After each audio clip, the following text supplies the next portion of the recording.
my name is Alicia Benz, and today I'm going to be talking about the movie Hot Summer Nights, which was written and produced by Elijah Bynum in 2018. This is one of my absolute favorite movies just because I think the soundtrack is incredible. I really enjoy all of the cinematography in it. When the air is so heavy you can't breathe, the nights turn long and sleepless.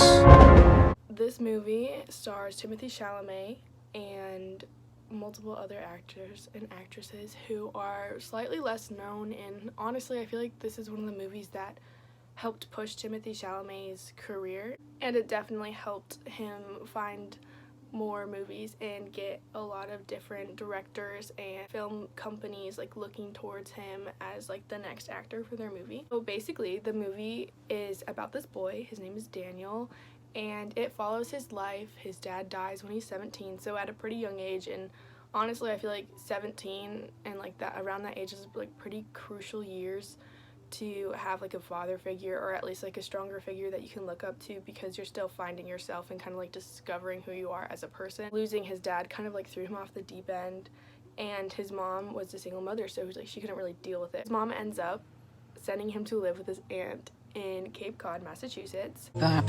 Sending me away for the summer. What a cliche.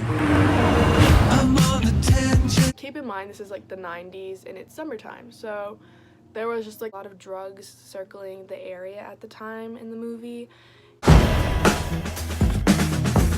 What's this one? That's a Zip.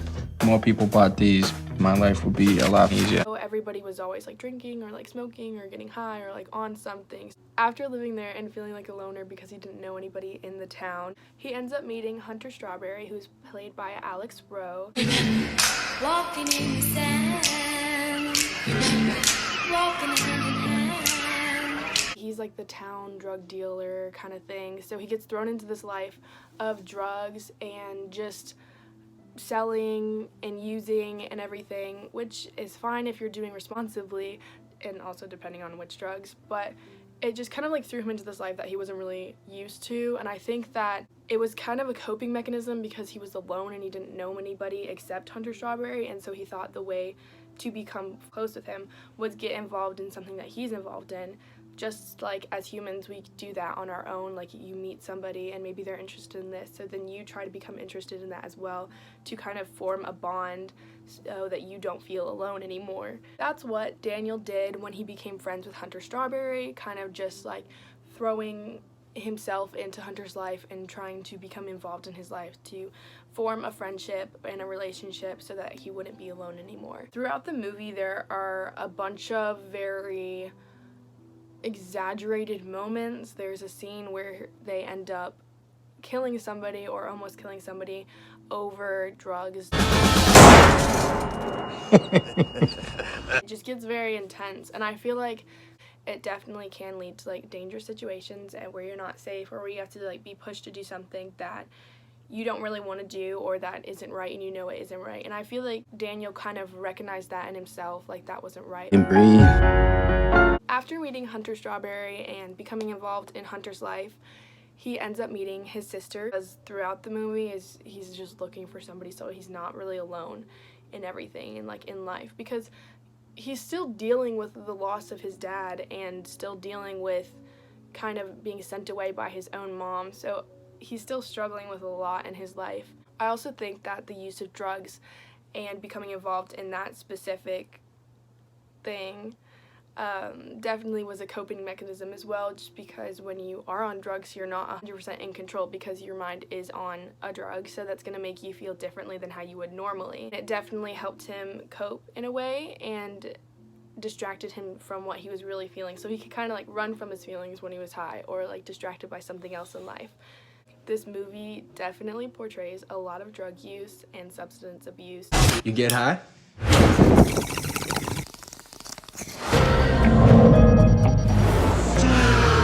It kind of shows how you can, I don't want to say how you end up when you use drugs, because I don't think that this is a very accurate representation of that, but I think it's more so an accurate representation of what can happen, just in a very dramatized movie, coming of age kind of thing. I think that the way that the drugs were portrayed in this movie were extremely dramatized, of course, because it is a movie after all. This article that I found by G.S. Cape that talks about addiction or the stigma of addiction in movies and like how it's dramatized so much makes people want to do drugs or try drugs to feel like they fit in or to be cool. I'm here? Yeah, wait. No, Okay. okay.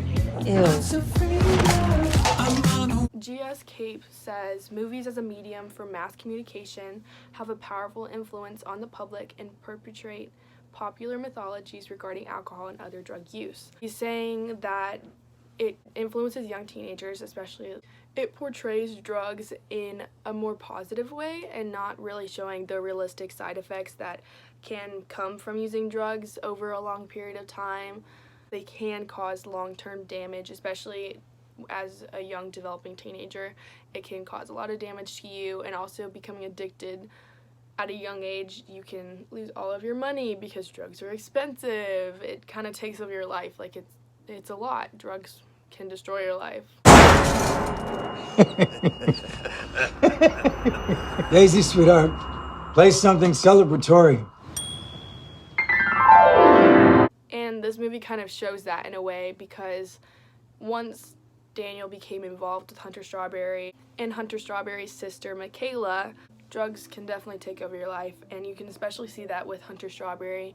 When his mom got sick and ended up dying, she didn't want him to go into a life of drugs. She wanted him to stay far away from that. And you hear his sister talking about that to him and saying how this is like one of the last things that their mom would have wanted for him. Drugs definitely took over his life, and well, he really let them take over his life, and turning to drug dealing and having that be his job and what he's known for. I feel like once you get into that, it's very hard to get out, depending on who you're working for or if you're just like working alone.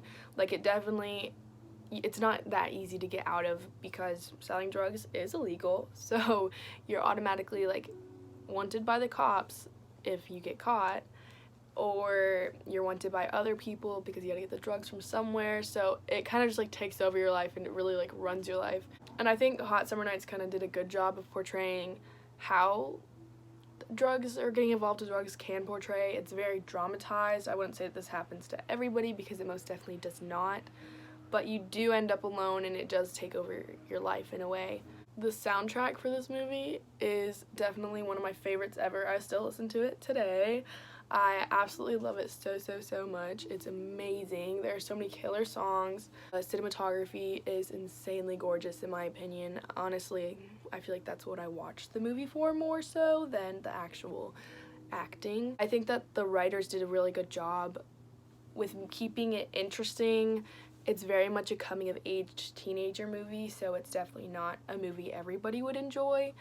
I think that Timothée Chalamet, who played Daniel, definitely carried most of the movie on his back, like with his acting, because there are a bunch of scenes where the acting is very questionable.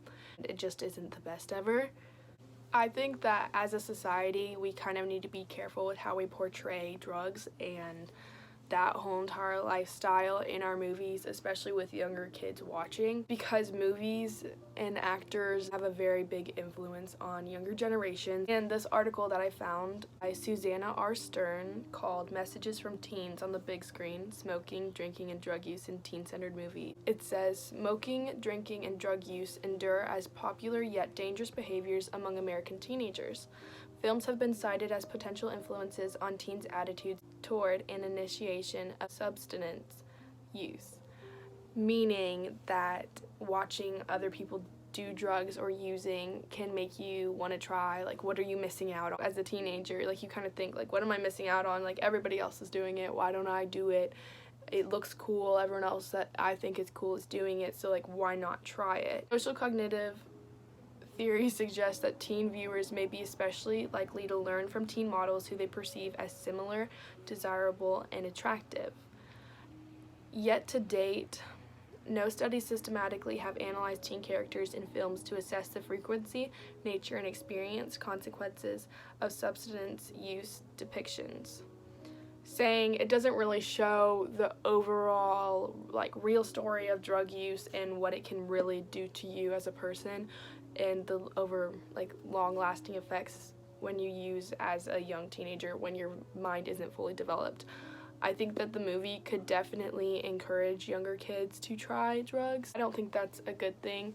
I think that younger kids might watch the movie and be like, oh, this looks cool, they look cool, I want to be like them, and kind of attempt or try drugs. Overall, I really enjoy watching this movie. It's definitely one of my favorite movies. I think Timothée Chalamet absolutely killed it. If you can't tell, I'm a big fan of his. I think that it was like beautifully shot. The soundtrack was amazing. I really enjoyed that. And I think the producers did an honestly okay job. I just think that the actors could use some help for sure. The movie is very predictable, I would say. You kind of always like can guess what's gonna happen next. I mean, how many ways can this movie go, in all honesty? It's about some kids becoming drug dealers in a small town. Like, what do you expect? My absolute favorite thing about the movie, though, is that the ending was very realistic. Nobody ends up happy or with who they want to be with. Like, everyone ends up alone. And I feel like in a lot of teenage movies, they portray a very unrealistic ending to bad situations, saying like everyone ends up okay, everyone's happy, like there's no consequences. There were definitely consequences to Hunter Strawberry's and Daniel's choices, and especially Hunter Strawberry's younger sister, Michaela, as well. I think overall this movie was fantastic. I would definitely recommend it if you are into more artsy movies. It's definitely not everybody's kind of movie. That's all I got. That's really all I got. Cool. Bert. Can't hold on to everything. I think some things you can. Then I hope you're good at being hurt.